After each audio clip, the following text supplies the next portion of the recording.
जो अब तक की टैली भारत में दिख रही है लोगों को, उसमें बिल्कुल कांटे ही टक्कर है। ग्राउंड में सिचुएशन बदल रही, वहां पे जो स्विंग स्टेट्स है उसमें रेड आपको दिखेगा। तो दोनों अपने अपने दावे इसलिए कर रहे हैं क्योंकि बाइडेन को भी लग रहा है 220 हमारे आगे हैं, 50 और जीतने हमें, और ये 213 है। दरअसल क्या हो रहा है कि इसमें इतना ज्यादा एक्साइटमेंट या आप कह लीजिए इतना ज्यादा कंफ्यूजन, थ्रिल इसलिए है कि हमारे यहाँ उनके यहाँ जैसे जैसे काउंटिंग हो रही वैसे वैसे वो ट्रेंड बना रहे हैं।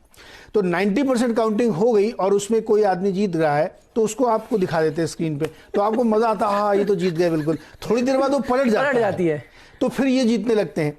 तो इस वजह से एक्साइटमेंट और थ्रिल ज्यादा है। हमें थोड़ा और रुकना चाहिए कि फाइनल नंबर क्या आता है। लेकिन जो तमाम ग्राउंड पे लोग हैं, जो चूंकि बैलेट से हुआ था तो वहां पे एक एक करके गिने जा रहे हैं, वहां के लोग बता रहे हैं कि जो 14 स्टेट्स हैं वहां पे बहुत तगड़ी जीत की तरफ ट्रंप बढ़ रहे हैं और उन्होंने 2-2, 3-3, 4-4 % के गैप बना लिए हैं।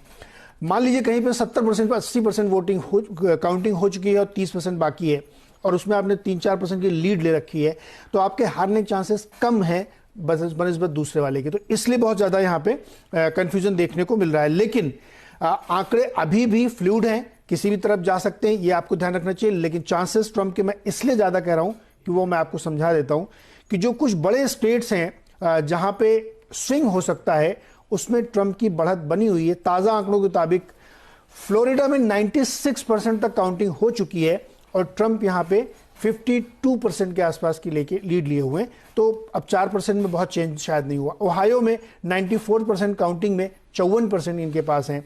एरिजोना में 80% काउंटिंग हो चुकी है और यहां पे बाइडेन आगे हैं। तो 20% में अगर कोई चीज बदलती है तो उनके पक्ष में जाएगी। अदरवाइज पेंसिल्वेनिया में देखिए, जॉर्जिया में देखिए, मिशिगन में देखिए, विस्कॉन्सिन में देखिए, नॉर्थ कैरोलिना में देखिए, इन सब जगह ट्रंप आगे हैं। सही बात है। और ये सब स्विंग स्टेट्स हैं। तो इस वजह से लोग कह रहे हैं कि ट्रंप की बढ़त ऑलरेडी बनी हुई है, इसलिए ट्रंप साहब यहाँ बोल गए कि मैं तो जीत ही चुका हूं।